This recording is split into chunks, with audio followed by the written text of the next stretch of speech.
Good evening. I'd like to call the September 8th, 2021 work session to order. Please rise for the Pledge of Allegiance.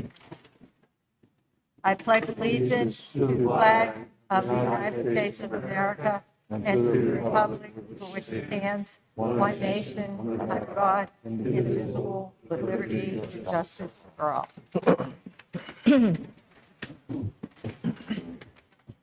Colleen, will you please call roll? Mr. Ambrose, Present. Mr. Bloom, Here. Mr. King, Here. Mr. Moad, Here. Mr. O'Neill, Here. Mr. Ross, Here. Dr. Eunice, Mr. Zaritsky, Here. Ms. Belcastro. Here. Mr. Hellesy?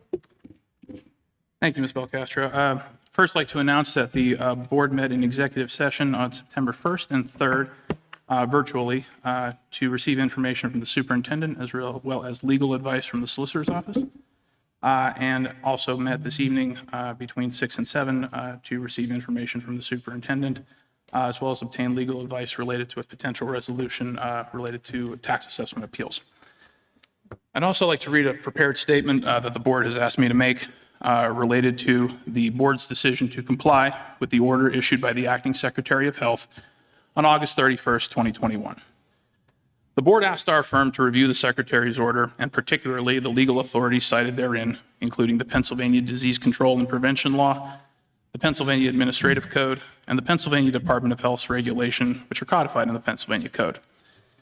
Having reviewed those authorities, it is our opinion that the Secretary of Health's order requiring face coverings in Pennsylvania schools is valid and enforceable.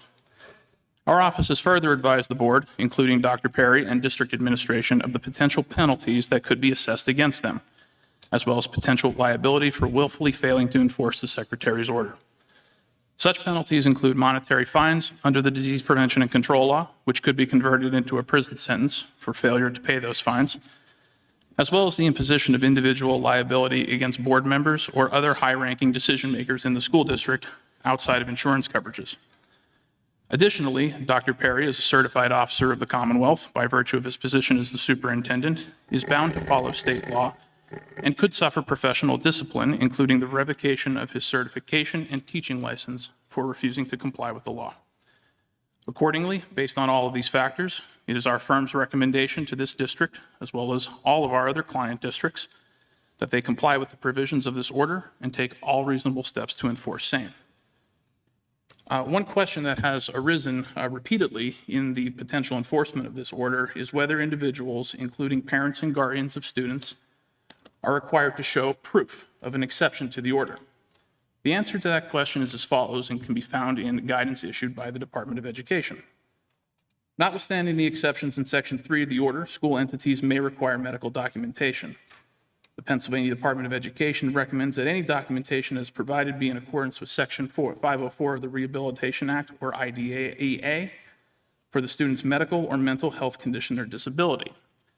What this means is that when the district receives a request for an exception to the face covering requirement under Section 3 of the order, that it must initiate the process for determining whether a need for Section 504 services and a plan exists. That process is mandated under other critical circumstances in accordance with federal law and regulations to assure children who have medical needs or disabilities receive adequate accommodation and can afford them the proper and sufficient opportunity to receive a meaningful education. Such process would occur whether the student is currently identified as eligible for Section 504 or IDEA services or for other reasons, or is not currently identified as qualifying. The process is typically initiated by the Section 504 coordinator in order to meet and discuss with an early intervention team, which includes the child's parents or guardians, and to discuss the medical or disability concerns regarding the student.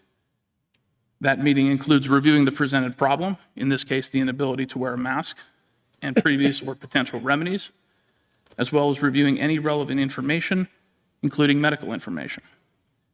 Nothing in the Department of Health's order, and particularly in Section 3 or 4, limits or negates the obligation of the district to take those necessary steps, including receiving adequate medical documentation from healthcare providers in order to ascertain whether a request for an exception to the mask mandate is appropriate. In fact, Section 4 specifically references reasonable accommodations. As with any other child who seeks special treatment while attending school based upon an existing medical condition or disability, if the parent refuses to provide the necessary information to establish the need, it may be concluded that there is no legitimate basis to establish an exception under Section 3 of the order. Before I conclude, I'd like to say that the board understands that this topic has aroused passions both for and against the measures required in this order. The board certainly understands that many of you in the audience tonight wish to comment on this issue and make your feelings known to the board.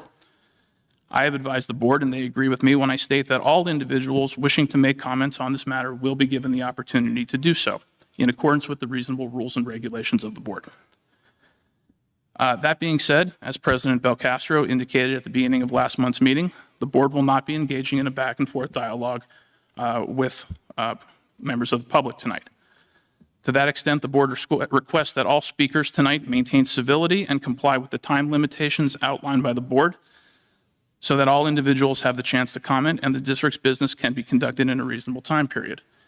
For tonight's meeting, the district is imposing a 3-minute time limitation on all speakers and would have every speaker will be permitted to approach the podium one time for one 3-minute period to address the board. I have further advised the board that if any disruptions occurred during the meeting, the board is within its rights to either recess until a time at which the disruption is ceased, may request that any individuals who are disrupting the meeting be removed from the meeting room, or adjourn the meeting until a different date and time as the situation may warrant. Thank you. Okay. I want to speak to one public. Oh, yes. We also had on the agenda tonight, there is an FYI noting the mask mandate. The purpose of that was to just, allow individuals to come and provide comment and to notify them of that. We would request that if there are comments related to the mask mandate or other non-agenda items, that they be held to the end of the meeting, similar to how the process has been done the last few months. Okay. So we're going to move into the meeting. So first thing on the agenda is to approve the combined voting session minutes from the August 19th, 2021 meeting. Any questions, comments, discussion? Okay. Mr. King, Treasurer's Report. The following bills and reports are submitted for approval. Pay bills. Confirm the August 2021 general fund payments in the amount of $2,339,839.01. Number 2, confirm the August 2021 cafeteria fund payments in the amount of $50,206.40. A report to approve the August 2021 Berkheimer report. Any questions? Okay, moving along. Under Board Policies, number 1, to approve the negotiated settlement recommended by the solicitor in the property assessment appeal involving Target Corporation, establishing assessed values of $1,694,160 for the tax year 2021 and $1,678,050 for the tax year 2022. Number 2, to approve the negotiated settlement recommended by the solicitor in the property assessment appeal involving ARC Timmon PA 001 LLC and 5 separate tax parcels, increasing the assessments on the Lowe's parcel from $2,369,250 to $2,557,500 for the tax year 2022, and decreasing the assessment on the township marketplace parcel from $3,074,770 to $2,851,200 for 2022. while sustaining the assessments for all other tax parcels implicated by the appeal for the 2021 and 2022. Number 3, to approve the negotiated settlement recommended by the solicitor in the property assessment appeal involving Ardex, establishing fair market values of $13,500,000 for 2021 and $12,150,000 for 2022, and which reduces the property assessments from $3,373,718 to $2,450,000 in 2021, and then from $3,373,718 to $2,004,750 in 2022. Any questions? Okay. There's nothing under negotiations, Mr. O'Neill, unless you have something. Well, I was in contact with Dr. Perry, and we're in the process of getting together any contracts that we're going to have to be, that will have to be negotiated. So we're kind of in a meet and discuss gray area here. And when I get that information from Dr. Perry as to who's coming up for contract, I'll get hold of Mr. Zaritsky and Mr. King, and we'll get together as a committee. Okay, thank you. Mr. Ross, Education. Number 1, to approve, confirm the release time, staff development request. Conference is the annual CHS statistics meeting, which will be virtual. The individual will be Allison Chirovia, and the date is listed to 9/14/2021. Annual CHS math meeting, which will also be virtual. Again, Allison Chirovia, date 9/30/2021. BC Library meeting at the BVIU, Beth Ann Pohl, 9/16/2021. 2, to approve the 2021-22 supplemental positions. Any questions on items 1 and 2? Okay, moving on. Mr. Moad, do you have anything? I know there's nothing there. Do you? No updates on technology right now, thank you. Okay. Mr. King, Athletics. To approve the following fall conditioning program for 60 hours at $10 an hour. Brandon Ambrose, boys basketball, Chris Rasso, girls basketball, Kevin Rose, wrestling. Number 2, to approve a 3-year contract with the Center Township Police for security services for home football games. Number 3, to approve a 3-year contract with the Center Township Police for the security services for home basketball games. Number 4, to accept the resignation of Chris Rasso, head 8th grade girls basketball coach, effective immediately. Number 5, to approve the following 21-22 middle school girls basketball coaches: Natalie Kondo, 8th grade head coach; Alania Purring, 7th grade head coach, $1,000. C, Chris Rasso, volunteer. Any questions, comments? Okay.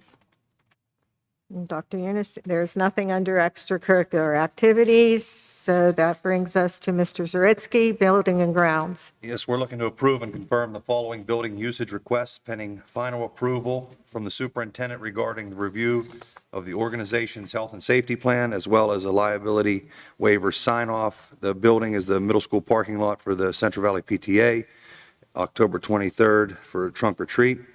And also, either next Monday or Tuesday, the Building and Grounds Committee will have a meeting to finalize some upcoming projects to the middle school and high school. I'll call you tomorrow and we can set a date. Okay. Any other questions, comments? Okay. Personnel, Mr. Bloom. Yeah, we'll be looking to approve Brittany Moreland as a paraprofessional at a rate of $13.50 an hour in accordance with the CVESP agreement, pending receipt, review, and acceptance of all clearances, effective September 17th, 2021. Number 2, to approve Kelsey Hudasek as a paraprofessional at a rate of $13.50 an hour in accordance with the CVESP agreement, pending receipt, review, and acceptance of all clearances, effective September 17th, 2021. Number 3, to approve Sarah Snatchko as a paraprofessional at a rate of $13.50 an hour in accordance with the CVESP agreement, pending receipt, review, and acceptance of all clearances, effective September 17th, 2021. Anything else, Dr. Perry? We have potentially several FMLA requests that we're working through with the employees, the business office, making sure that we have the right dates, medical documentation, so on and so forth. So I anticipate some names on the agenda for next week. Any other questions, comments? Okay. Mr. Ambrose, there's nothing there, but do you have anything? I do not have anything, Madam Chairman. Okay. So, Dr. Perry, that brings us to you. I do not. Okay. All right, so I'm going to ask, does the administrator's talking this evening? Well, I want to get a public comment, then we can go. Okay. We want to go straight to public comments before board comments? Do you? Do you want board comments before public, or? If anybody has anything to say. Okay. I know, I have nothing to say, but I know Mr. Zaritsky has something he wants to say, and then I will go around to everybody else. Sure. First off, I want to thank Pete for, a lot of the efforts and everything put forth in the prepared speech that really helped clarify a lot of things. Secondly, the administration and the board, it was countless hours since this mandate came out of discussions and information gatherings, more information gatherings to understand what this is, which, as I said, Pete summarized.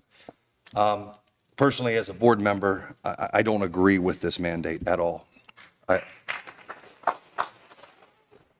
Hold on. Listen. I just, let me speak as for everybody else. I appreciate that. But with that being said, that there is a lot of risk associated with bucking this system by just not following it. I don't agree with this mandate because of the fact that I feel that it is just full of holes. I don't understand how the acting secretary of the state could tell boards that it's safe for a child to be in band class and not wear a mask. It's safe for a child to be in physical education, indoor sports, outdoor sports, and it'd be safe to not wear a mask. But then again, in math class, you have to wear a mask. But those are personal opinions with this. It is a law. Myself, my child, and children will be following this because it is law.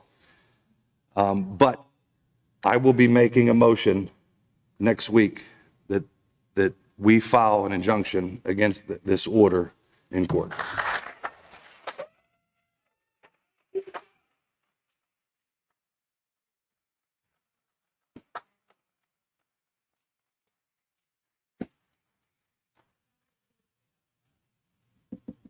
Any other board members?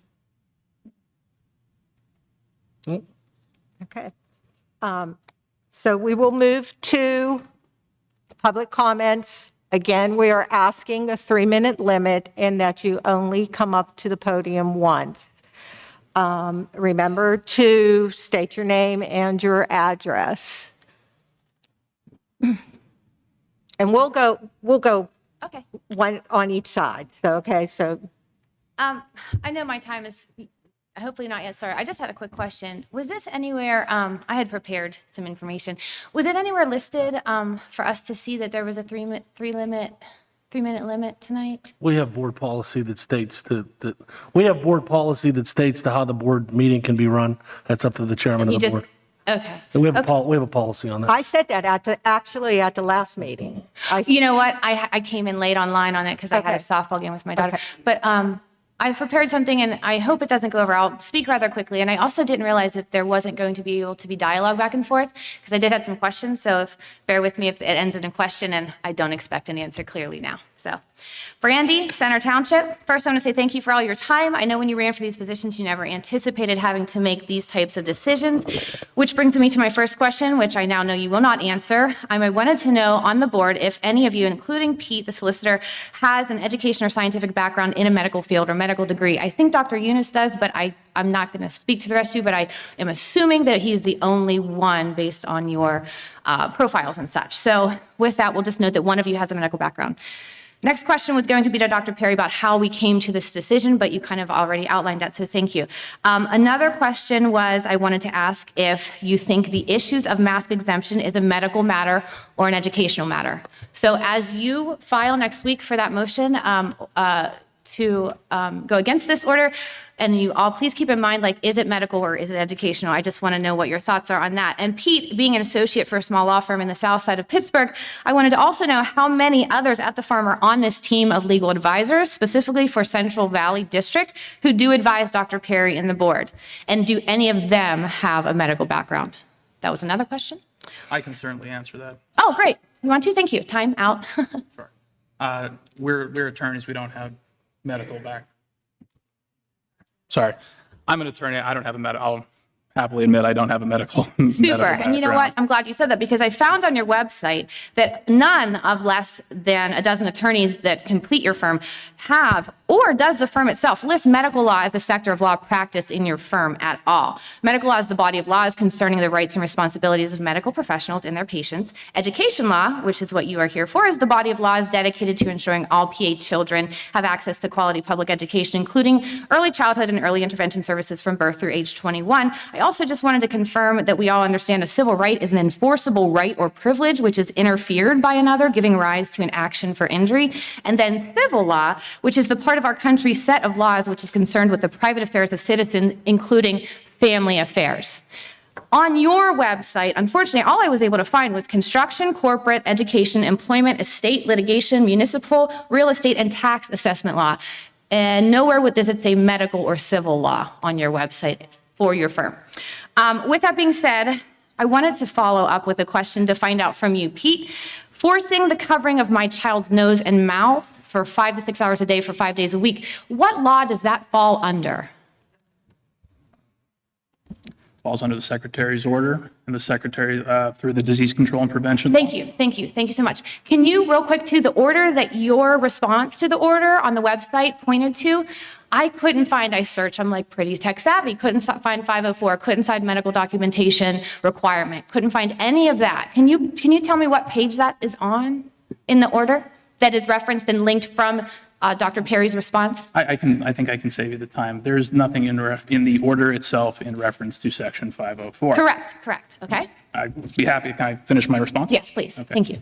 There is additional guidance from the Department of Education, and when we assess that order in light of all applicable law, that is the analysis we've come up with, that we've advised the board for this process to require medical documentation if you are claiming that your child has a medical exemption. Okay, great. Thank you so much for that. So that answers my question. No medical degrees, no medical background, and you're not going off of the actual order. You're going off of side conversations and then making a summary based on that? I wouldn't say it's side conversations. I think it's in addition to the order itself, there are other laws that exist. This order is not the only law. Okay, Pete, thank you. And as I go further, I have a little bit more of a personal question for the board. I wanted to know what tugs on your decision-making strings. Like, do you more so look at facts and fact-telling or personal experiences? Because what I say up here I'm just wondering, will it truly make a difference to change your continued action driven by the governor mandating the covering of my child's nose and mouth? Like, do we make a difference, or are you solely just listening to advice from Pete and company? You don't have to answer. If you do, that would be great. I'd appreciate it. Okay, is that a no? Okay. As of today, in order for my child to be exempt from masking, you're requiring that I send in a doctor-prescribed reasoning as to my child having a medical restriction or disability, correct? Yes. You want us to state that our children are unable to wear masks due to a medical restriction or disability, but I hope that you all understand that my child actually can wear a mask. We are just asking to follow the order and that we have the choice whether they do or not. I'm curious, at the beginning of the year, we were given forms to request our permission to give a child a potassium iodide pill in the event of a radiological release. But if we choose no, do you require proof that our child has a medical restriction or disability because they can't take that pill? Because if we do come in contact with being radioactive, we are in danger to those around us, as body fluid, sweat, or urine, blood of any internally contaminated person does contain radioactive materials. So if we choose no, what is your procedure as follow-up with that choice that you give us? So where I'm going with this is, how can you determine masking a child, which isn't actually in the order as something that we need to provide medical evidence against and medical proof? How is that even related to us saying the child has a medical restriction or disability? How is that at all relevant to the process of a 504? I don't understand the mindset of the relevance of that, and I don't understand the random connection and decision to choose to treat it like a 504. So let's go here. Let's just say, yes? You're past your 3 minutes. I don't want to be, I don't want to be, okay. Oh, nice of you. Thank you so much. Is that okay?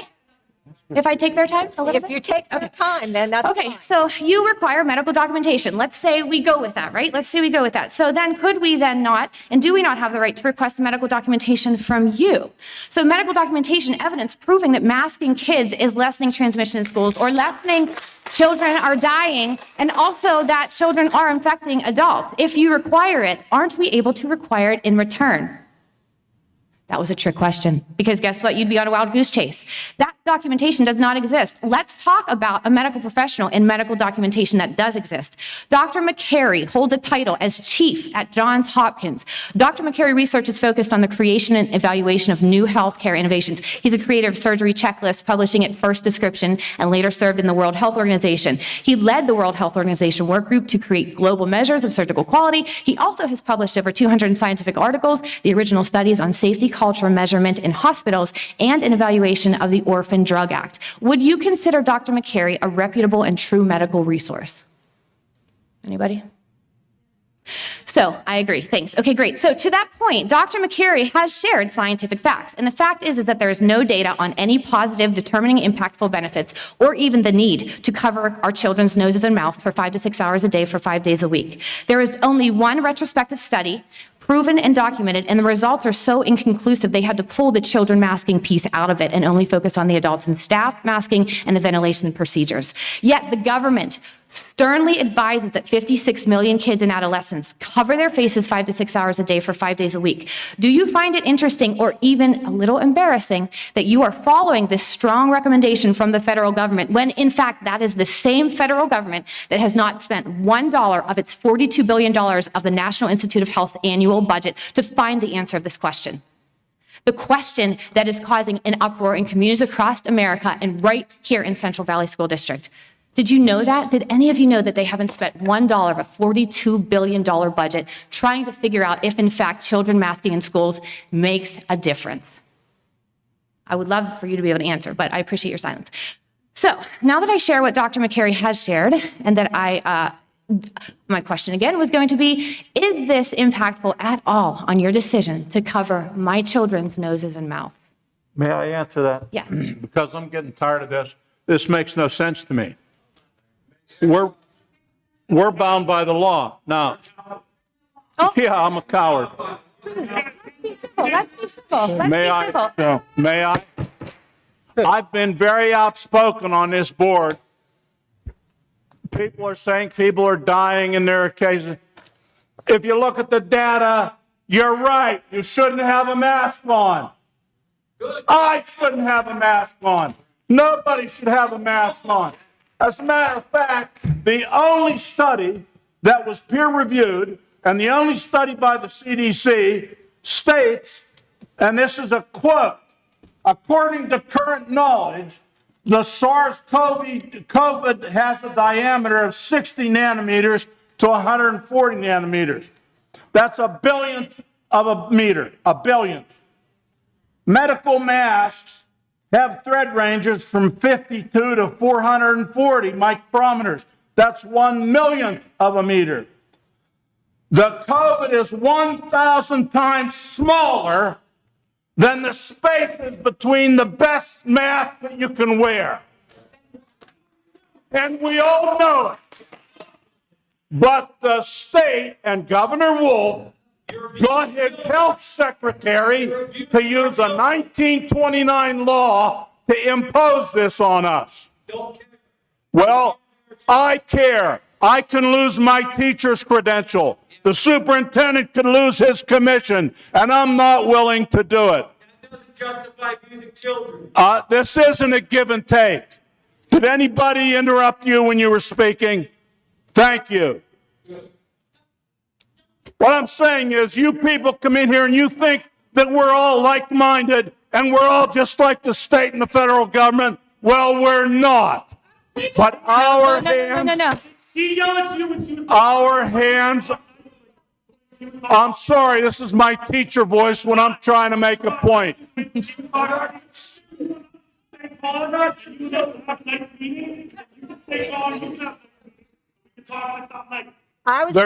Listen, here's my point. There's nothing to talk out because we have to go by the law. The end. There are people who are fighting it in court, and we'll have to see where it goes. So thank you. Thank you. Thank you so much for your commentary, and I appreciate you sharing that and your feelings. It's very important, and we know that. We do know that. We do know that you guys are not here, and did you ever think you were going to be here making these decisions? But the fact of the matter are, and maybe it's time that we look at the school board, and maybe, given the fact that we've just had a worldwide pandemic, maybe we look at having a subgroup that's voted on by the community that is full of experts dealing with these types of topics, that the school board isn't liable for, but then can advise, or maybe that already exists. Maybe that's who is advising you from the back end. But my point is unfortunately, in the order, it is not law. It is not law in that order. It says what it is, and it says that the followings are exceptions to the face covering requirement in Section 3B if wearing a face covering would either cause a medical condition or exacerbate an existing one, including respiratory issues that impede breathing, a mental health condition, or a disability. So furthermore, that's what it says, and it does not require any additional documentation of that exception. So we should have an exception, which is what we're seeking, that because wearing a face mask or face shield as prescribed will cause those. And here's my medical documentation for you, if I may continue. Let's see. So, right. All right. So based on what I've shared, okay. So yes, some children are fine wearing masks. This is true, but others do struggle. And this is why it's important for parents to have the choice and to follow the actual order. Those who have myopia, nearsightedness, can have difficulty seeing because the mask follows their glasses. Personal story, case in point, a child in CV, near and dear to my heart, who wishes to remain anonymous, is nearsighted, and he had a very difficult time finding a mask, excuse me, my mouth is dry, that would not fog up his glasses. So when masked in school last year, he very rarely, now just picture this, a second-year-old, okay? He very rarely could wear his glasses because they fogged up. The poor little guy ended up being right eye dependent and had to patch his right eye several hours a day for 6 to 8 weeks. For a second grader to have to mask their eye consistently for 6 to 8 weeks because of masking. Doesn't that impact your ideals to be advised by Pete and his group to cover our children's nose and mouth? There are other law firms that are advising schools differently than M&M and B or whatever the name of your firm is. I'm sorry for not being disrespectful, but I can't remember the name of it. Other medical documentation. Masking can be dangerous in regards of CO2 levels. You all know this, I'm sure. Some people say they can't, some people say that it doesn't, but it is a proven scientific fact that increasing airway resistance during exhaling in masks is medically proven to lead to increased levels of carbon dioxide in the blood. This is a scientific fact. Masks, again, especially in littler ones, can be vectors for pathogens. If they become moist or used for too long, I'd like to ask a question to the board, but you don't have to answer. Who here has ever seen a 4, 5, 6, 7, 8, or 9-year-old actually wear their mask appropriately, the way the CDC advises to actually have it be partially impactful? If you can honestly say that, I would have to probably call you on the table. Does this information and these explicit medical facts by a chief at Johns Hopkins someone who's well more qualified than any of us, that I've just shared with you impact your decision to listen to this man and advise you to force cover my child's nose and mouth? How about this? Anybody ever been nervous or anxious? I'm a little nervous and anxious right now. But if you are like most human beings, you notice that you exacerbate anxiety through breathing difficulties. This is a medical fact. During these times, our children often compensate for such difficulties by breathing through their nose and mouth deeply and slowly. Masking prohibits the use of their natural ways to assist their heightened levels of excitement and nervousness. That's it, proven fact. Furthermore, the possibility of psychological harm of widespread masking, goodness gracious, is even worse and is medically proven that facial expressions are integral to human connection, especially in ages of K through 5. You're masking our kindergartners. You're masking our little tiny children who are still learning how to signal fear, confusion, and happiness. For instance, my little girl, she's a first grader at CG. She told me yesterday that she finally thinks, quote, she's definitely growing, Mama, for sure, because I'm not quiet in school or shy in making friends. I'm okay in talking to kids and teachers this year. This comes a week after being in school with no mask. Please, you have young children. You have to understand this. You know that it's important that they're interacting. She's loving first grade, and we need to keep it this way. Covering a child's face depletes their nonverbal forms of communication and can result in emotionless interactions, anxiety, and depression. I would love to get Ms. Park up here because she may agree on some of these. She's very intelligent in this. I don't know if she's on the same side, but I'm sure she has read some of this information that I have researched. Seeing people speak is a building block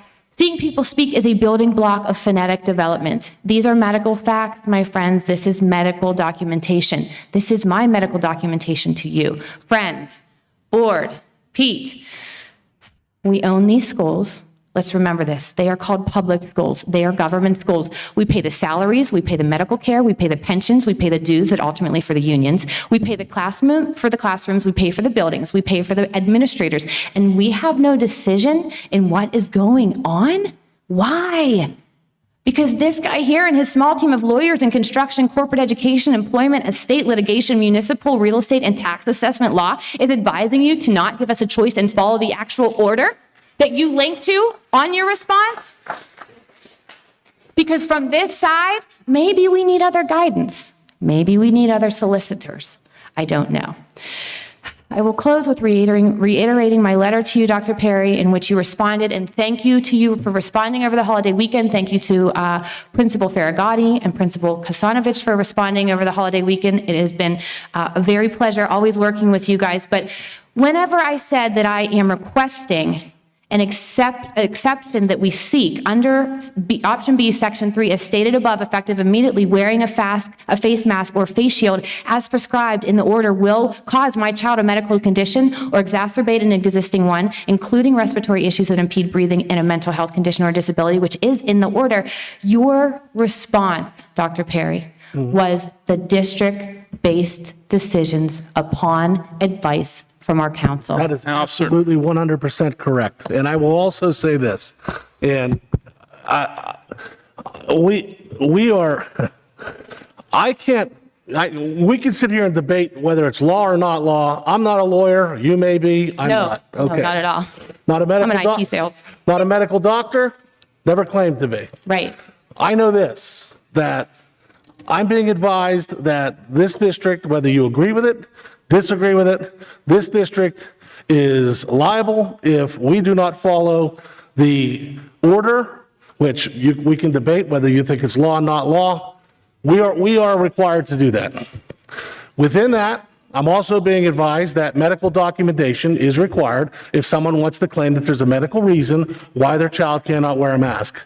We will bend over backwards to work with you. Now, let me finish, please. Please, let me finish. We'll bend over backwards to work with the parents. I have administrators who do nothing all day but take phone calls and are trying to set up meetings to work with parents to satisfy the order that is in front of us, and at the same time, try to satisfy your concerns with your children.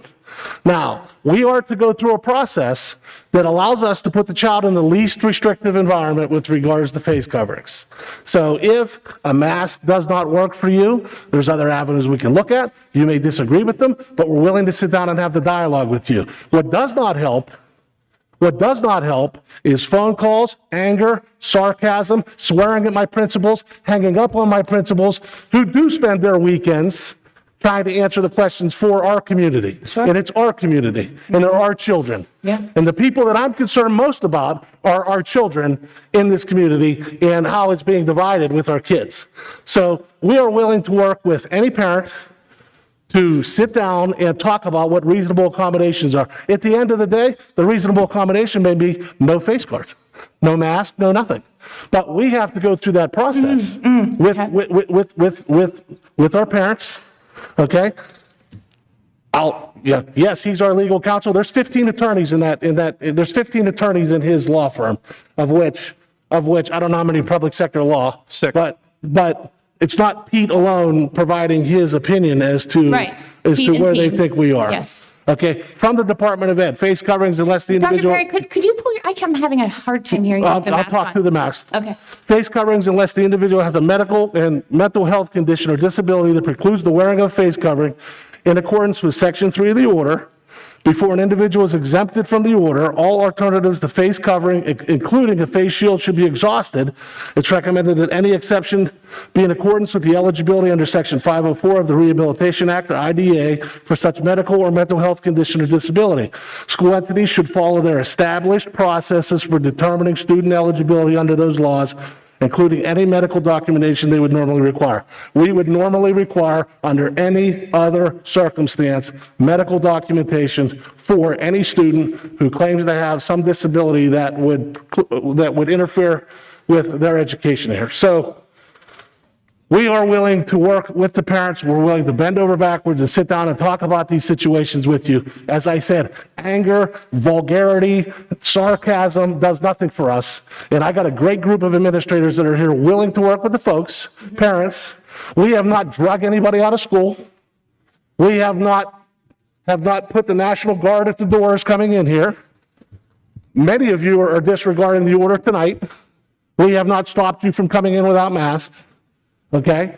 You got to work with us. You got to work with us. Okay. Or will we be determined, or will we be required through this process of exploring with you one-on-one and individually for each case to put in writing at any point that our children are disabled in some way or have a medical restriction just because we don't want them to be masked? Like, it was hard for me to understand, but or are there ways around that as well, as far as what the exemption can be? I'll let you talk. Because I couldn't imagine. I couldn't imagine that you would ask us to lie. I'm not asking anybody to lie. I'm Right. saying if you're claiming that your child has a disability that precludes them from wearing a face cover, No. that's what Right. No. number 3 is in the order. No. If that's what the claim is, I would never ask anybody to lie. What I'm saying is we'll sit down and work with you and we'll walk through that. Except it doesn't say, it says that the following are exceptions to the face covering requirements if wearing a face covering would either cause a medical condition. So we're not saying that we have medical conditions here. It actually explicitly says would cause. And I just outlined about 7 different things from a chief at Johns Hopkins that said what masking will do to children. If you have a medical documentation from a medical professional who has seen your child or your student, and they are going to say that wearing a mask would cause this, then that would go through the 504 process. That would begin that. Question for you. Does this medical professional have to be anything in particular in relativity to our community or to a specific study of medicine or even in the state of Pennsylvania? I would advise the district that if the medical professional actually treated or examined the child, then certainly.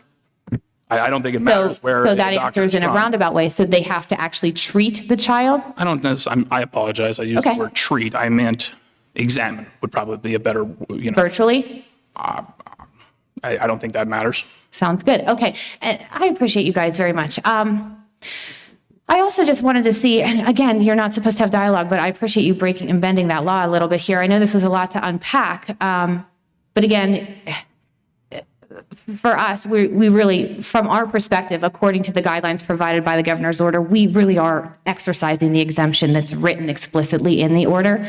So for there to be background knowledge and advisement, please understand from us, it's not what you pointed to on the website, nor was it referenced in your response at all.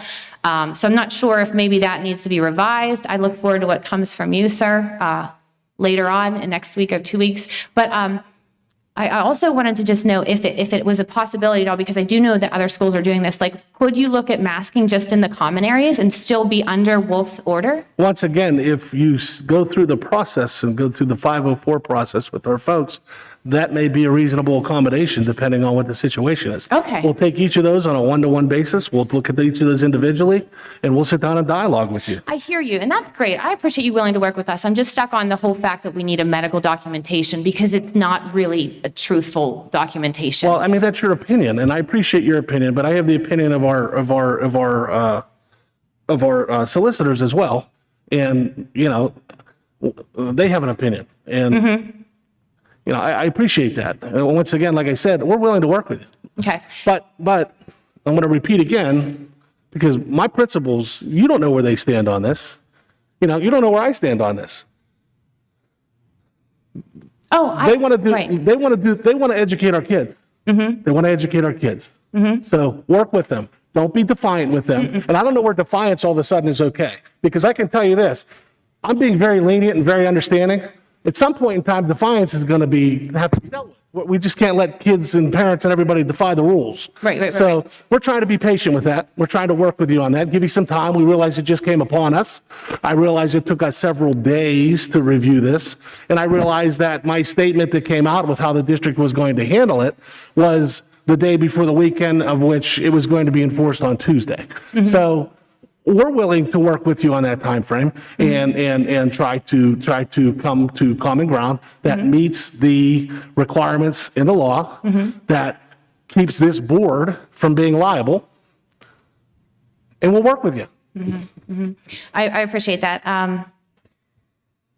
Okay, I thank you. I think I had one other thing to say that was coming to mind, and I'm sorry, but For everybody.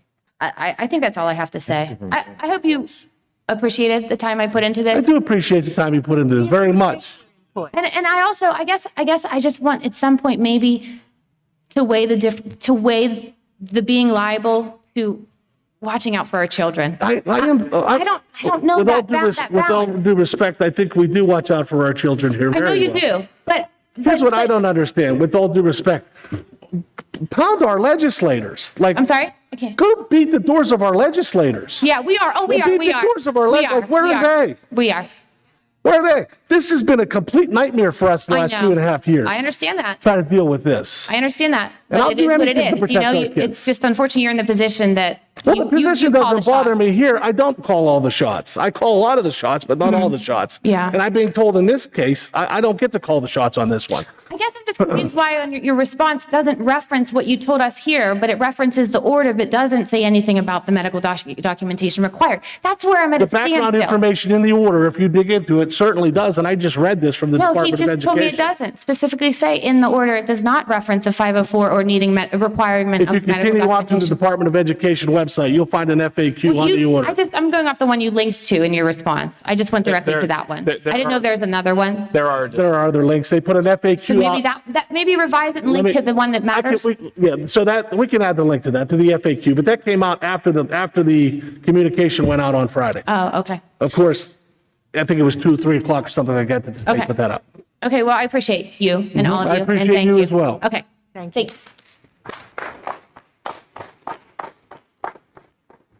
Now, she spoke for a lot of you. I don't mean to be like a stickler on this, but we did set this 2 weeks, a month ago, that we were going to do 3 to 4 minutes. So you guys all said she could speak for you over in this area. Okay.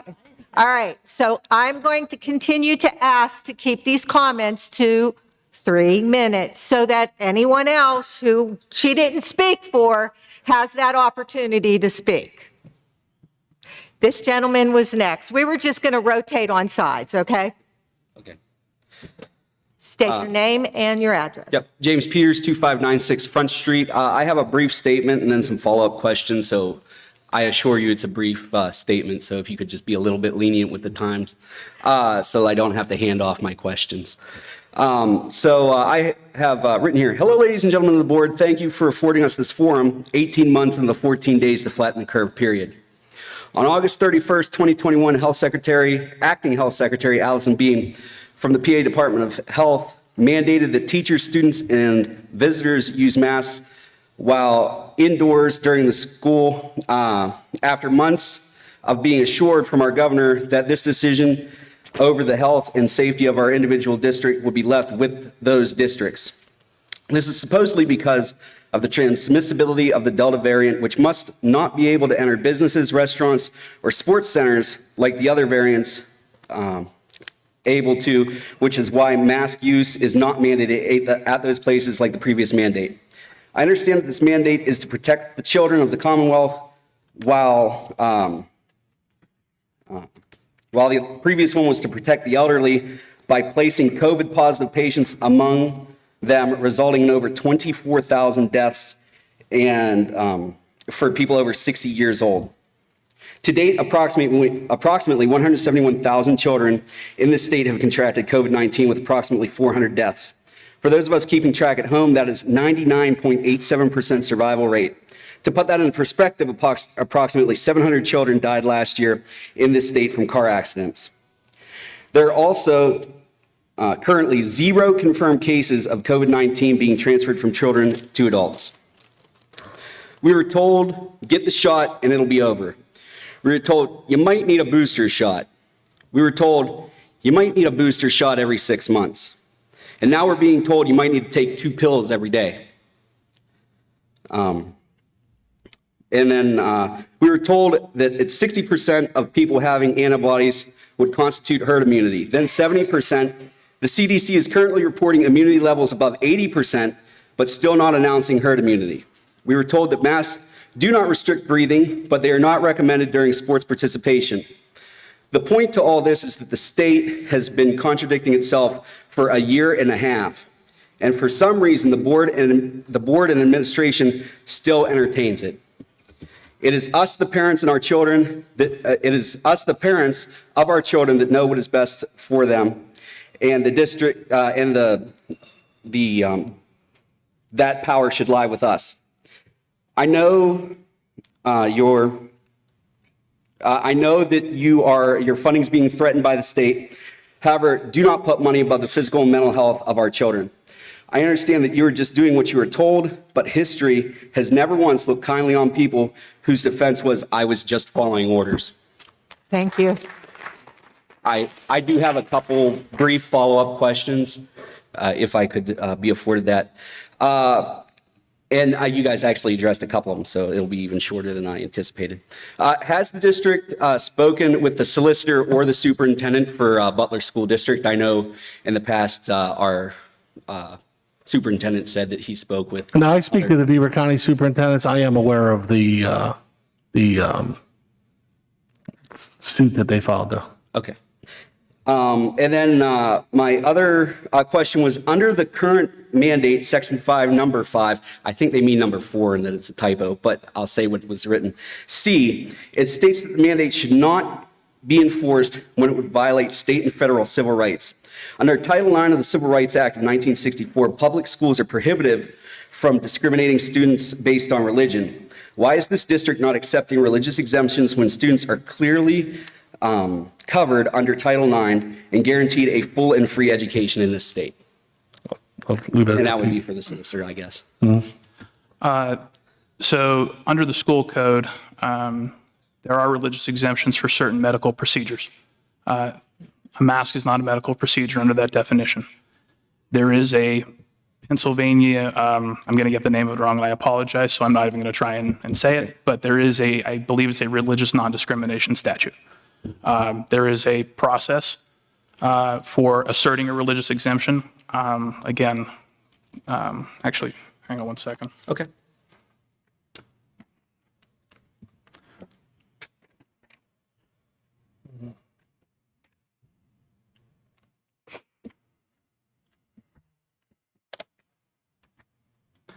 Sorry, I thought I had a note on it.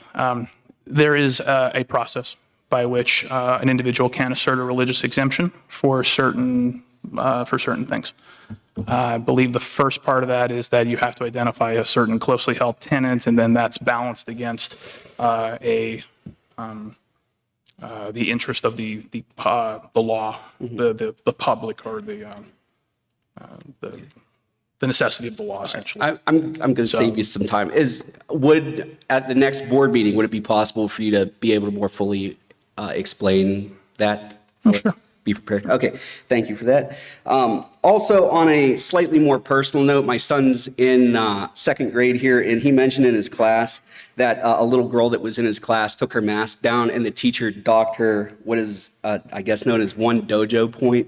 I don't know what a dojo point is or if it has anything to do with the little girl's grade, but I was just wanting to ask, will the mask be affecting people's academic grades, or does that affect an academic grade, I suppose? Teachers have been asked to teach. They have not been asked to police the mask order. If you got a question about something in the classroom, I would suggest you direct it to the building principal. Okay, I'll do that. Thank you. And last thing's more of just a general comment, and I assure you it's going to be a kind one. I know that you guys are in a tough spot. We're up here, browbeating you guys pretty often, and I assure you, beyond the shadow of a doubt, we are in fact browbeating everyone else too. So we are trying to help you on all fronts. We just ask that you guys try to help us. I assure you, like these two gentlemen up here, if you guys fight for us, as big of a pain in the butt as we're being for you guys, we will be a pain in the butt for anybody else. If you guys just stand up and try a little. Well, I appreciate that, and I don't find you to be a pain in the butt, and I want you to know that, everybody that works in this district, not everybody, but members of this community. I've been a member, I've worked in this community for almost 20 years now, so I am very vested in what goes on with our children, our education here. So the folks that, we're part of the community, we don't want to see division in the community, we want to take care of the kids. I did not become an educator to police masking, I did not become an educator to deal with the COVID virus. I became an educator to educate kids, as did every one of my administrators sit over here, as did every one of my teachers who teach. We're here to teach. I don't need a war going on in my district while we're trying to teach our kids. So any disruption to that is going to be an issue. We're trying to be patient. We're trying to work with you. We do not want a disruption to our kids' education. And if it starts to get to that, that's when we're going to have issue. We don't want to do that. We want to work with everybody to try to get through this. I think we've done one heck of a job over the last year and a half of getting through this, working together, providing our parents options. We're still trying to do that today. Some of that has been clipped on us. Okay, there are other people that have an opposite view to this and feel that everybody should be masked, including your kids. Right. So we're trying to juggle all that and most importantly educate our children. Okay, So, and thank then you. I just have one more thing. Last week, I sent out emails to, and I'm only addressing this because other people have said the same thing, so I just wanted to reiterate to try to get the problem solved. I sent an email to you, Dr. Perry, as well as every member on this board, and I received exactly 0 responses, not even an okay, I got your email. It depends on what, I get lots of emails and I try to respond to most of them. Yeah. It depends what it is. Sometimes I get berated through, and I'm not saying this was the case. Right, yeah. I get berated through an email and nobody's asking me a question. They're just telling me their view on something. Yeah. And I can appreciate that and I move on. I don't respond back to that just because I don't feel that anybody's asked me a question. They're just giving me their point of view. Most of the time I speak for the board. So if, things come to the district, I'm usually the point of contact for that. I will tell you this, and I think the board will verify this, that when I get emails from folks, I share them with the board and let them know exactly, what kind of comments we're getting from the public as well. Okay, yeah, I just thought it was funny. I went 0 for 10 on email responses. I don't remember what the email was, but, I apologize for that. But as I said, sometimes when I get emails, I don't really feel like I was being asked the question, and I was Yeah. just getting an opinion and I just. Okay, all right, thank you. Thank you. Hi, my name is Diane. I live in Monaca, Center Township. First, I want to address something that Pete, I'm sorry, I don't remember your name. Mr. Hallisey, yeah, he's the solicitor. I'm sorry, what? Mr. Hallisey, Pete Hallisey. Okay. Something that you said, and before I say anything else, I do appreciate what you do, and I understand you're in between a rock and a hard place. You have to decide between funding and following what the secretary has put out. I get that. I understand it. But you said yourself in your statement, and you can go back and look at it, that you may require additional documentation. So you chose to require additional documentation. So, So you chose that, okay? Well, And that's fine. However, you brought this, maybe not you, but this was brought to our doorstep. And when it's brought to my doorstep, I will fight for my child's rights at all times, because that is my job as her parent, is to advocate for her and to make sure that her rights are not violated. And I have talked with her doctor. I sent a doctor's excuse in, and I was told it was insufficient. It was from her doctor who treats her. When I called his office today, his response via his staff was to require me to divulge my child's medical conditions is a violation of her HIPAA rights. You will not violate my child's rights, period. I didn't ask for my child to be considered disabled. She's not disabled. She has medical conditions that are exacerbated by wearing a mask. She is not disabled. You chose to tell me that my child is disabled. She's not. And I will not comply. I will not divulge my child's medical history to you. I will not give you the right to talk to my children's doctors. I will not give you access to my doctor's written notes about my daughter. Those are some things that I was asked to sign off on today when I received the paperwork for a 504 plan. I'm not asking for a 504 plan. You're demanding it. That's not fair to my child. You made a choice. So I talked to my doctors. I talked to Senator Vogel's office. I talked to Representative Kale's office. And I talked to my child's educational advocate. And they all agreed that I do not have to divulge her medical history to you. So I will come to the 504 plan, and you will probably tell me that she doesn't qualify. But she's not going to wear a mask, because I have a doctor's order saying that she doesn't have to. So can you tell me what discipline actions you will take against my child when she refuses to wear a mask? It's very because she has a clearly doctor's order. It's clearly laid out in the handbook. Can you tell me what rules she's breaking? I don't have the handbook in front of me to quote exactly what she's not following. It's very clearly laid out in the handbook, our progressive discipline with regards to noncompliance. I would hate to see us have to discipline our children for noncompliance. I want to take a step back on the funding issue. This has nothing to do with funding. Currently, this is, once again, I'm not going to debate this. This is an order in which we must comply. As far as the 504 and us choosing to do that, that is what we have done always in the Central Valley School District. I understand that, because So, at one but point you in said time, that my we're- child was disabled. I'm just saying what you said, we're choosing to do that now. This is the process that has always been in place here, always. In Pete's speech, he said, we may require, based on what the PDE said, correct? That's what you said in your prepared statement. Yes, and I'd like to read the entire. Okay, I so want to read the entire. And I interpret may as you have a choice. If I can read the entire portion of what I tried to quote, what I quoted from here, and if I didn't, if I missed something, I do apologize. But again, let me read exactly from the Department of Education's website here as to the question of are individuals required to show proof of an exception to the order. The last sentence is school entities should follow their established processes for determining student eligibility under those laws, which is including 504, including any medical documentation that they would normally require. Any other medical issue that requires an accommodation, this district would require some sort of medical statement.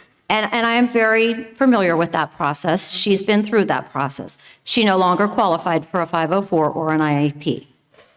You're making that stipulation that she now has to be considered disabled, but she's not disabled. She has a medical condition. And I I'm not, no, Okay, I'm not saying and- that she's disabled. I understand there may be a medical issue without Okay, rising to so that term. would it suffice for her doctor to say she's under his treatment? If she sprained her ankle, the excuse for no gym class would say she's being treated for an injury. He cannot divulge what injury that is. So, I talked with him and I talked with her educational advocate. so, and, you know, going back, I don't want to speak for the administration. With regards to 504s, the question about the disability is related to the least restrictive environment. So when you come in and you say that the child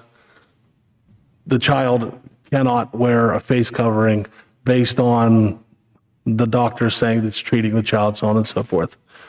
The reason for the discussion and dialogue about the disability is the least restrictive environment. I understand. So if we're going to provide a least restrictive environment. I'm very versed in least restrictive Okay, but maybe environment. everybody else isn't, and you've asked the question, and I want to make sure that everybody hears the district's response to that. So in order for us to determine together what the least restrictive environment is, that's why the discussion happens with regards to the medical condition. Okay, We and I certainly can would- appreciate We that. certainly wouldn't want to suggest something that would go against whatever that potential disability was.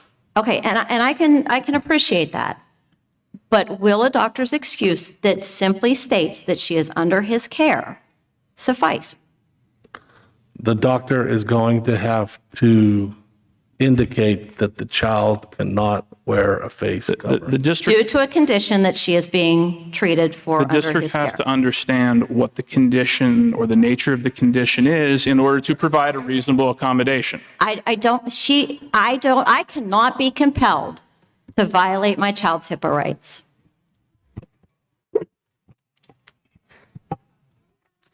I do appreciate you.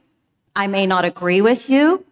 I may not agree with your tactics, but I appreciate you. Thank you. I appreciate you speaking, Mr. O'Neill, about the validity of masks, because I'm not going to debate that. And I really appreciate your suggestion to file an injunction. Keep me posted. Thank you. Thank you.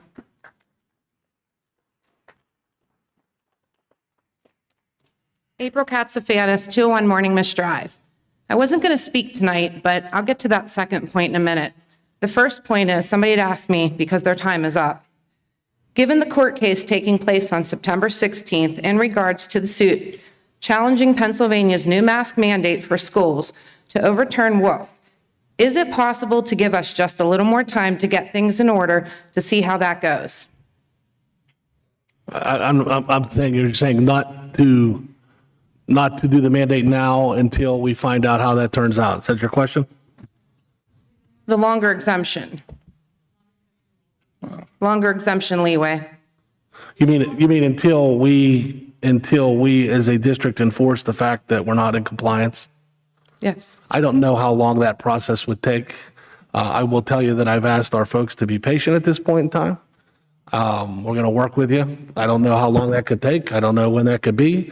I will tell you that I don't think that the rest of this week is out of the question as far as working with folks to try to work through this. But we are going to get to a point where we have to start to enforce compliance. Okay, thank you. Thank you. The second point I'm up here for, as I said, I wasn't going to talk. I have many other things I could be doing here tonight, but I did not appreciate your comment, Mr. O'Neill, calling us you people. You people are the taxpayers of this township. You people are the people that voted this school board in and may not vote you in the next time. I found that very condescending, and I found that very rude. I have never treated anybody up here rude. I am not a troublemaker. I've had a teacher tell me, I can't believe, April, you're up there talking, of all people, because I'm quiet. You won't find me on social media, because I'm not on it. But I'll go to heck when it comes to my kids and my kids' health and my kids' safety, when I have to be here and talk about CRT, then also find out about gender identity going on in the schools, it's not your place. And I don't appreciate it. I will fight to the tooth and nail for our children. I don't care about your license. I really don't. And I don't care about your commission. I mean, no disrespect, but I don't care. I care about my kids and my kids' future. I understand that. I just want to make sure that you understand whenever asked about the district's liability and why the district took the stance they did, so on and so forth, the district does have liability. The district has the potential to be sued by anybody. We do have liability. There's individual liability by board members here that if they don't comply, they become individually liable. I didn't ask anybody to make a statement on my commission tonight. Quite frankly, I'm getting close to the end of my career. Like I'm getting tired. So, my commission doesn't what drives me, but I will tell you that I'm going to follow what I'm supposed to do as a state employee, and I'm getting a directive by the state telling me that I must enforce this. My hands are tied. Please don't walk out of here thinking, well, he's just concerned about his job. Like I'm ready to hand it over to anybody that wants it. So, And I've thank told you, Dr. Perry, I appreciate I've that. given you compliments. And I because appreciate know, that and very much. We've had conversations. Yes. And I appreciate the hard work, but you people, I find that very condescending. And my job as a parent is to raise good Christian human beings that will hopefully grow up to contribute to society. And we're because God knows we need good Amen human to that. beings in this Amen society. to that. Amen to that. So- We're here to try to teach and raise good citizens, provide a good education to our children here in Central Valley as well. So, and I appreciate that, April. Thank you. Thank you.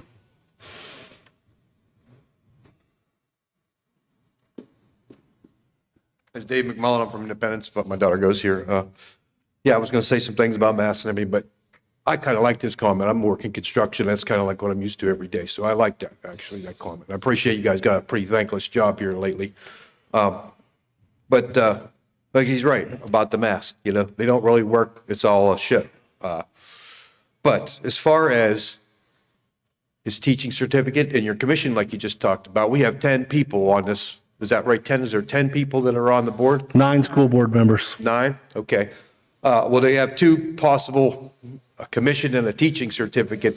That's only 2 out of 9. Don't we vote on that? Doesn't the board vote on whether you comply with these mandates? Isn't there a vote for that? There's no vote for this. No vote Okay, there's no vote for that? Okay, then the other point I had was just in August 26th, the Supreme Court just ruled, and it affected me, 6-3 against the CDC mandating that you can't evict people out of their house. My house. Like, if someone's just sitting there and they say, well, COVID, you can't throw me out. Well, that's been thrown out. And to me, that looks like the same. Now, of course, I'm not a lawyer, but what's the difference between that and this mandate here, which is just, again, around the corner out from underneath some, I think you said some 1928 law or something, to pull this stunt with us. When we already had our health plan, we fought over this all summer. And you guys had a health plan, you hacked it out, you made one acceptable, that the people could swallow anyway. And now here we go with this, jump in with this acting secretary, do this thing. So that's what, and like I saw one guy saying, when you have to weigh whether it's strapping mask on his kid's face, which is totally, but there's hundreds and hundreds and thousands of pathologists and all these people that are just talking about how ridiculous this is to do this to kids. And when you evaluate, where is the evaluation to where this is so ridiculous that this is pulled out of nowhere? Let's go to court with them. Let's sue them.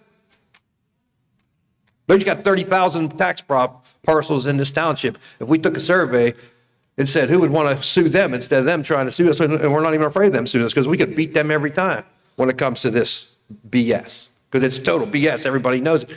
Just like he said, everybody knows it. That's all I have to say. Thank you. Thank you.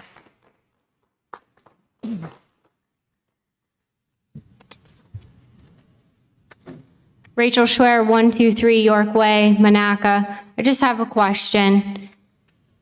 You're saying you're willing to work with parents on the exceptions. In the event that reasonable accommodation can't be reached with a student through this process, and they are forced to comply and wear a mask, have you discussed with the solicitor at all what the risk, what the liability is for the school if that student is then harmed? That student then suffers a disability, respiratory issue, mental health issue because they're forced to wear a mask. Have you considered the liability of that? You want to speak to that?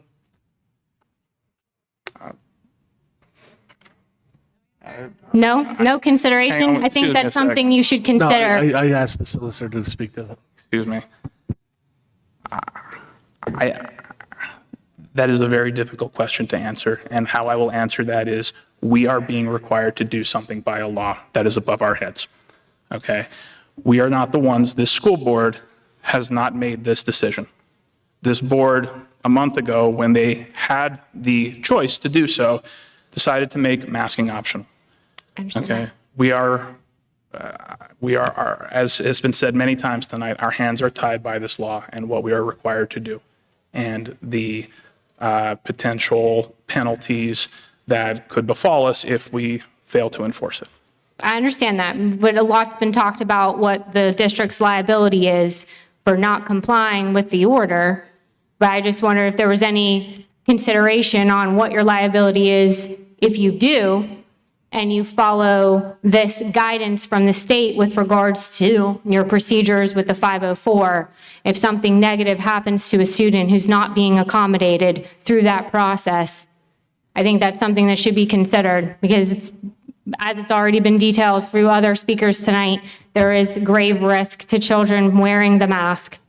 And if they're not able to meet those accommodations through this 504 process or whatever other process is put in place, that I feel like you'd be opening yourselves up to liability from the student or those parents if that child is harmed.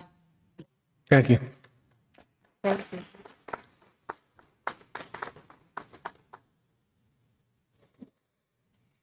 Hi, my name's Jean Ferguel, 106 Louis Street. Just a question to what you had said about you have to follow the orders. When COVID began, Governor Wolf determined that Beaver Valley was a red zone, and all of the county commissioners got together, and then we were still in lockdown, and they all got together and said, no, we're not. So they didn't abide by his law then. Executive order, it wasn't a law. Laws are passed by legislatures, okay? None of this is law. It's executive order. So I want to know from you, Mr. Attorney, why can't you override that now, like our county overrode the other thing? I can't speak for what the Beaver County Commissioners did, ma'am. I can only advise this board as to Well, what. no, you're in charge. You all are in charge of the school district. You make the decisions. Why can't you override it? I think we've spent a lot of time tonight explaining what our potential liability is here if we don't follow this. And what are they? How can a parent come here and say, I'm suing you because my kid got COVID? How are you going to prove that? Can they prove that the germs flew into their nose? That would go through a court case, ma'am. I couldn't speak. Our liability is. That's called a nuisance Excuse me, lawsuit. hang on one second. However, if they did prove that, and it was determined that this board willfully refused to enforce this order, all 9 members up here could be exposed personally to their liability. Okay. Or their personal So liability. then why can't you make it optional and say, yes, we're complying? Because there's a litigation process that could determine through that process whether or not we were complying. I'm not clear by your. I think we are complying. We're complying with what we've been asked to do. We cannot willfully neglect that order. We are complying. We're complying by going through a 504 process. Okay, for so folks are that you feel they're also, medically exempt. so you're going to comply with this order? This is the order, correct? Are you also going to comply with section 4, number 5, number B, that says that a school entity shall not restrain, use force, or physically remove teachers, students, or children, staff, or visitors who refuse to comply? Have we taken anybody out? Pardon me? We've not physically forced anybody out at this point. Okay, so if somebody refuses to comply, And they'll eventually run into the student handbook, which talks about compliance to school rules. yeah, but student handbook, which one takes precedence, student handbook or the order? The order speaks to the district following our policies and procedures, including a 504. We are not going to allow the district to run rogue, that anybody can do whatever they feel like doing here and ignore the rules. We have rules. We're trying to be patient with you. We do have rules. Society has rules. Yeah, I know. We're going to abide by the rules. And I know you're in between a rock and a hard place, but, really. One last question. You seem to be pushing the 504 a lot. How much money do you get for that? None, zero, zilch, nothing. There's no financial windfall for us to push a 504. We're trying to give parents the opportunity to opt out of the mask based on what the order permits. The folks are coming to us saying that it's going to have negative medical impact on my child. Okay. Therefore, the procedure is the 504 All right. procedure. I read somewhere where you get $1,200 if somebody submits a 504. Not that I'm aware of. Thank you. Okay. All right, thank you.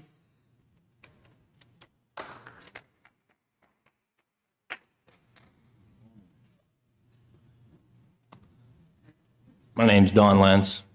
I live at 807 Nimick Avenue, Monaco. So you're following the orders. We get it. Your hands are tied. As with CDC recommendations and the Department of Health, have you followed all the rest of the guidelines that you should entail? Did you check your ventilation system or increase air supply? Yes. Run HEPA filters? No, you can only run them in certain places. You can't do it throughout an entire building. You can increase your fan speed. I'm not an HVAC guy, but yes, we had our facilities people look at how to adjust our air, clean our filters, things like that, yes. So you're saying you got a clean air system here, it should be free. I said exactly what I said. We have facilities people that take care of the maintenance of our HVAC systems, which include cleaning the filters, changing the filters, adjusting the airflow, those types of things. No, we don't have HEPA filters in every one of our buildings and/or air systems. I'm not intelligent enough to give you the details behind all that. I understand. Certainly people that can. I challenge you to get up and look inside that air vent and tell me what you see. Okay. I'm serious. Probably a half inch, inch of dust in each one of them. Anyways, so there's more than just, ways of going about it with wearing a mask. Sure, social distancing. Air things like supply. that. You can increase the ventilation capacity, get negative air pressure in this room, where you change out the air pressure in this room more than 5 times in an hour. That's how that's done for negative air. Mm-hmm. Yeah, there's other ways to go about it.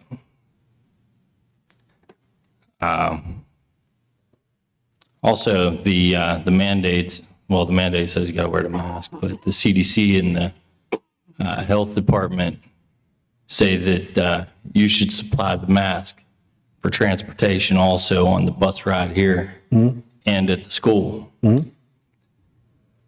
If the kid's to come maskless, forget his mask, or a parent can't afford to supply the kid with the masks, you're to supply it. We do.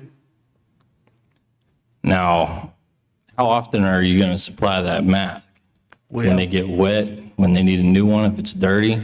Well, it is the parent responsibility for the mask, but we do have masks in every one of our buildings, on our buses. We have masks in the back of the room here for those who didn't have one tonight that certainly could have chosen to take one. Are you going to give every kid in here up to 30 a day if need be? At some point in time, it would be the responsibility of the parent to make sure that their child is masked. But no, this is, I just told you, under the thing, if you read it, it says that you should supply it if the parent can't afford it. We do. So to remain safe, if the mask becomes wet, if the mask becomes moist, if he touches the inside of the mask without a washed hand, if you didn't properly train him to use the mask, if the mask is used improperly, if it's installed wrong, if it's dropped on the ground, if you don't hand him in a sealed package. We have masks. You're prepared to give each kid. We have masks. How's about the bus ride here? We have masks. I would also like to talk about, I would also like an answer also, I didn't get the other day. You'll have to get back to me on that though. Bus number 35 came up missing for hours the other day. Had my kid on it. You have to call the building principal about that. There's like 4 different excuses I heard on why the bus was late, how it broke down, all this stuff. It was called in from the child care center I was waiting at for my kid to get dropped off. Come to find out, there was a kid hitting another kid on that bus. And they were just coming up with like 4 different excuses to tell. I don't appreciate that. Okay, well, first of all, I come up with no excuses about anything. Second of all, our building principals will certainly dialogue with you about any incidents that happen on a bus. And if there's something that needs to be dealt with, we certainly deal with it.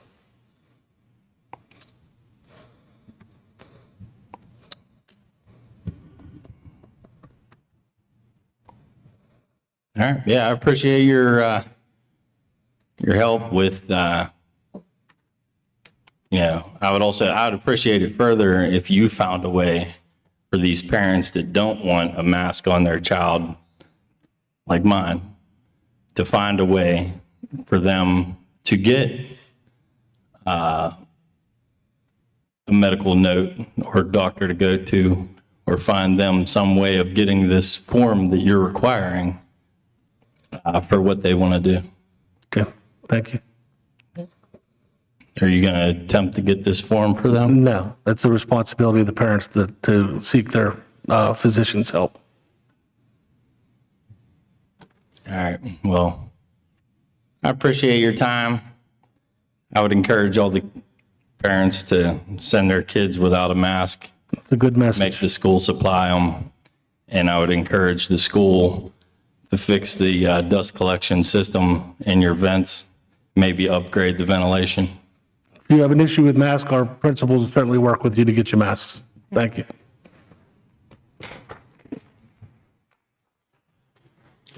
My name's Ken Longerman. I live at 100 Whitehall Avenue. And I want to, express that I don't have any ill will toward the board whatsoever, because I get it. You're in a position where you're being told that this is what you have to enforce and this is the rule you have to follow. I do care about your licenses and care about the liability. I understand vicarious liability because I have it in my place of employment. I get it. And my problem with the mask mandate is it's not, in my mind, a law. It's a politically driven issue. That's what it is. It's politically driven. And no matter what your political beliefs are, I believe that in this country that we live in, we have the right to make our own decisions and to be free to do what we want to do. If you want to wear a mask, wear a mask. If you don't want to wear a mask, you shouldn't be forced by the government to wear a mask. And I work for the government. And I'm telling you, that's wrong. So whatever gentleman it was that said at the next meeting you're going to bring up about an injunction, I applaud you. And I would implore the rest of this board to explore that option, because basically you're accountable to the taxpayers of Central Valley, right? Monaca, Center Township. I get it. And I think that people's rights are what's important here, and your ability to make a decision on whether or not you're going to wear a mask, you're not going to wear a mask, you're going to get vaccinated, you're not going to get a booster, you're this, you're that.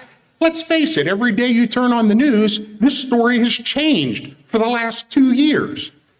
I hear booster, you need a booster, right? Then I just heard before I came to this meeting tonight, the CDC's recommending that they not give boosters to people and that you give the vaccines to these other countries around the world who have COVID to treat those people. Wait a minute. Like, you want me to get a booster or do you not want me to get a booster? It changes daily, and that's why it's politically driven. And your views are your views. I respect your views. My views are my views. I decide whether or not I wear a mask or I get vaccinated. And to be honest with you, I will tell you that I did get vaccinated only because of my mother-in-law. I live with my elderly mother-in-law.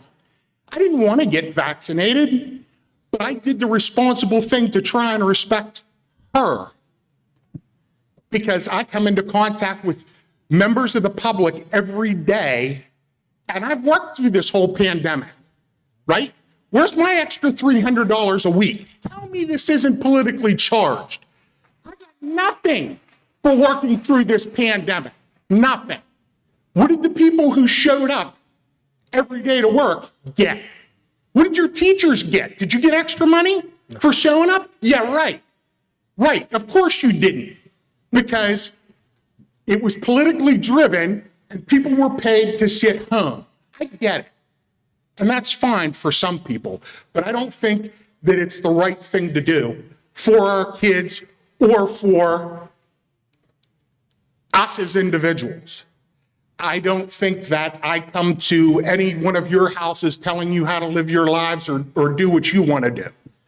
So I just don't think that this board should pass the opportunity, and I get it, this other suit is coming to court soon. But I think that this board should also explore that, because I think that that would be taxpayer dollars well spent.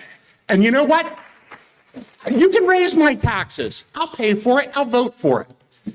That's my opinion. And that's to protect everybody's rights.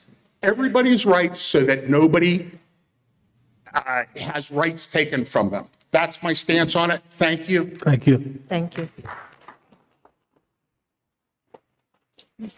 I have to go to the administrators and can we pass it? No, you can do that. Or you can pass it over here. How you doing? My name is Wade. I live in Heather Drive in Center for the past 6 years. I have to say that I don't know you all individually. I want to commend you, sir, on fighting for what is right. I'm glad to hear that. And anybody else who believes in this nonsense, it's kind of frustrating to not see people stand up for what they know is right and true, and what is going to help our kids to thrive in this environment. I do have one question for the attorney, though.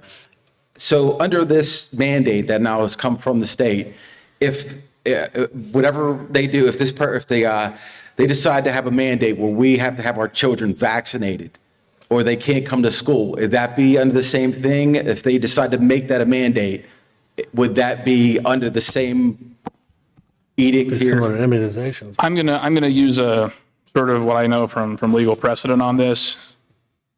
Immunizations I believe are done through the legislator or the legislative body. They're required.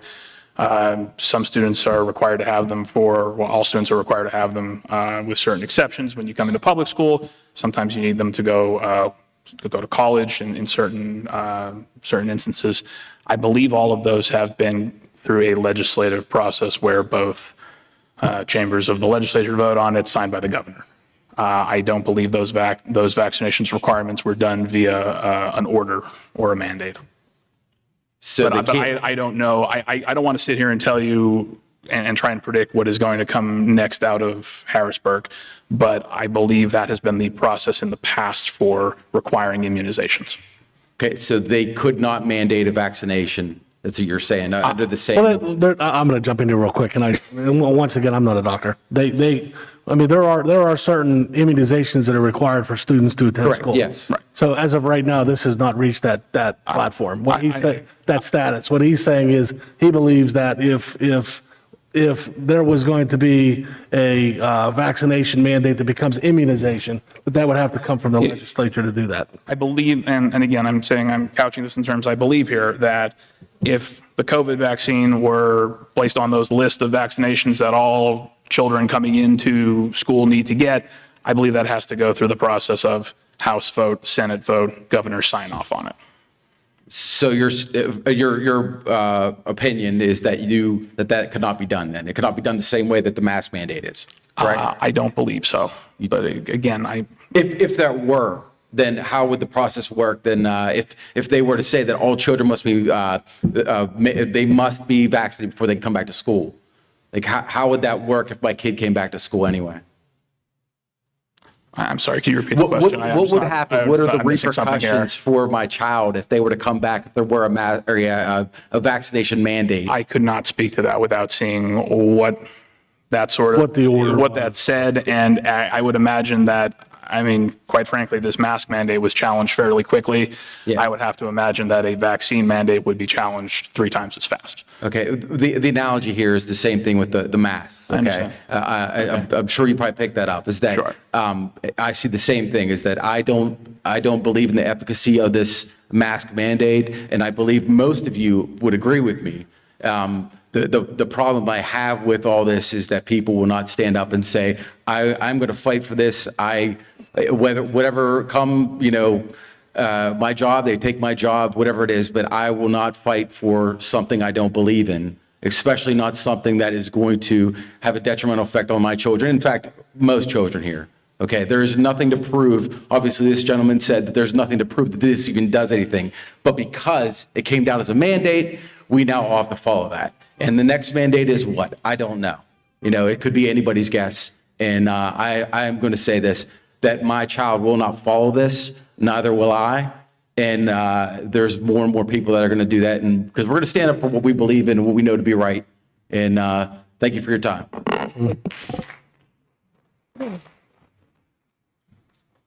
Okay, Administrators or up to you. administrators, do you wish to speak this evening? No? Motion to Okay. adjourn. Can I have a motion to adjourn? Mr.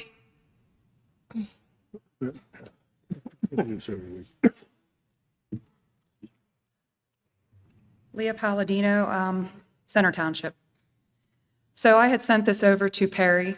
Dr. Perry, Mr. Perry, Nick Perry, anything. Perry, I'm respectful to to send you. over to the solicitor. Very disrespectful. I have actually contacted an attorney, and this is what he had said. The new mask mandate is illegal. The Department of Health has based its authority on Section 5 of the Disease Prevention and Control Law of the Administrative Code of 1929, as you were saying, and the Department of Health's regulation relating to disease control measures. Those laws do give the Department of Health the authority to issue control measures for viral outbreaks. However, all of the language in the law indicates that these laws are intended to be done at a local level. The Department of Health only has authorities over schools where there has been an outbreak. Even where there has been an outbreak, that control measure must be limited and for the appropriately short duration. This current order could theoretically last forever and cover tens of thousands of children who have not been exposed to the virus. The Department of Health can't tell school boards what to do. The Pennsylvania School Code gives school boards very broad authority to determine what happens in their school districts. Until the other day, the governor, the Department of Health, and the Department of Education all recognize that all local school boards should and do have control over virus control policies in their district. There is nothing in PA law that says that Department of Health can overrule a specific decision of the local school district based on their specific local conditions. Our attorney believes that a final say as to school masking does and should rest on the local school districts. The Department of Health can only mandate a masking order if there's an outbreak in a certain location. They are trying to use the 1955 Control Act. They have to prove that the area did indeed have an outbreak.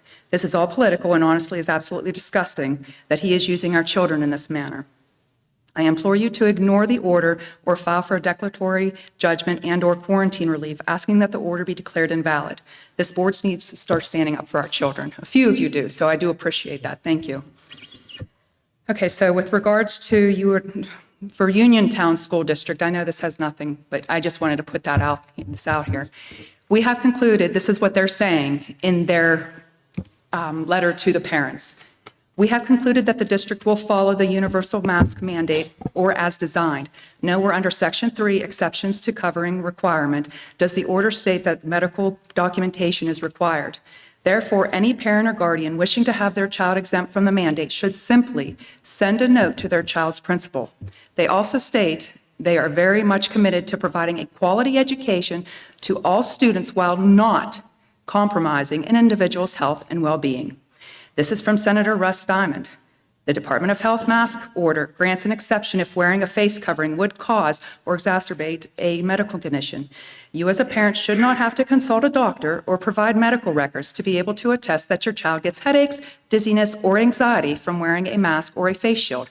He states that school boards that just want to require masks without exceptions just want an easy out and are not acting in the best interest of the children. Here's a statement from State Rep Daryl Metcalf. He states the Constitution, the people have right to clean air. You do not have the authority to require a child or any citizen to restrict their breathing through a mask. Every citizen has a God-given and constitutionally affirmed right to breathe mask-free. Doug Mastriano. Wolf's and the Secretary's order is equivalent to a suggestion. But here we're still making our children, like the one lady said, my child does not have a disability. I am never going to tell anyone that my child has a disability. There's nothing wrong with that, but she doesn't. I'm not going to sit here and lie to you. But I don't want her in a mask. There's no reason to. My child's healthy. And the only reason why that they're stating these is this is for sick children. This isn't for healthy children. All you are doing is participating in the dehumanization and abuse of these children. That's all you're doing.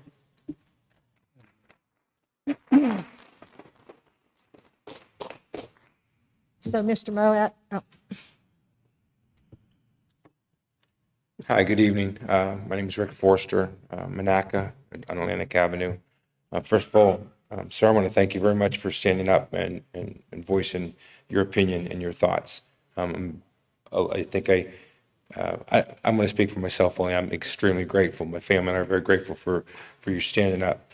Dr. Perry, again, I thank you for just for you being here and the entire board. I have a very good rapport with the principals, the staff here. We've been here in the Central Valley District now for 8 years. My only real comment is, I guess it's a little bit fuzzy for me.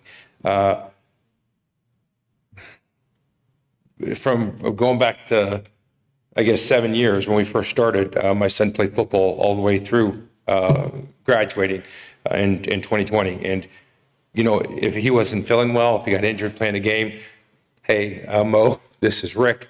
Rick, he can't come in today. He's not feeling well. He got injured. Never once. What happened? Did he? What part of his body? Where did he get hurt at? Okay, yep, I'll mark him off. Case in point, my son Zach, who now is a sophomore here, I had him at the ER. He had a very slight injury, but the doctor told him to stay home and take nurse his wound.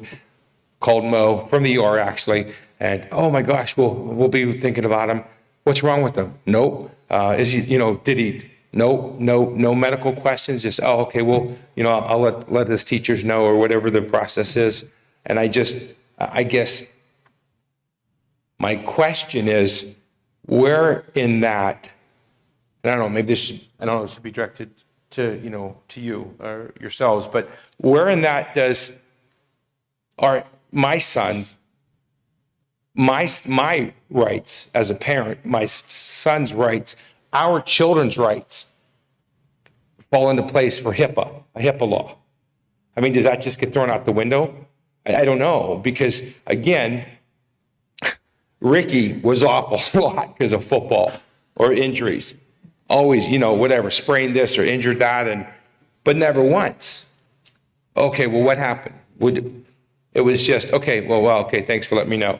So I guess I'm confused. I'm confused as to why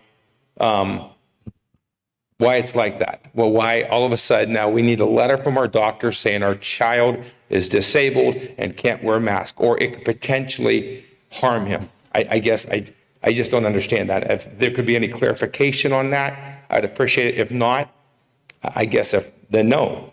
But I would just. I can't speak to the situation with your child. You can't what? I can't speak to whatever the situation with your child being injured was and what dialogue went on and went back and forth. I can tell you this, that if there was something that would keep your child from attending school, participating in whatever the case may be, we certainly would require like medical documentation for a return to play, a return to school. Sure. Those types of things like that. As far as this being new, once again, as we repeated earlier, this 504 process has been in place. It's what the district has done forever. It's what we've been advised to continue to do with regards to the order. As far as HIPAA goes, I certainly can have the solicitor prepare information with regards to HIPAA, what's covered, what's not covered. I don't think tonight's the night to get into that. I do know that with regards to HIPAA, there are certain people that are privy to information, and educators being one of them, depending on what the need to know is with regards to HIPAA. But I'll let the solicitor speak to HIPAA, but I would ask to give him some time to prepare some statement on HIPAA and where the district falls within the HIPAA rights. Okay, thank you. Okay, I appreciate that. Yep. On a personal note, I feel I owe the board an apology. I was pretty heated 3-4 weeks ago at the board meeting. You particular, I know you got offended, and I humbly apologize. It wasn't personal. I have relationships with many of you. It wasn't personal. It was just, by God, I just was standing up for what we believe in. And so that's all. I ask you, on behalf of myself and my family, to accept my apology. And I ask for your forgiveness for, if I was curt or rude or disrespectful, I think you said. And so anyways, thank you for your time. Thank you. Thank you. All right, Mr. Moad, you made the motion. Who's second? Mr. Ambrose, all in favor? Aye. Meeting adjourned. Thank you, Thank you. everyone.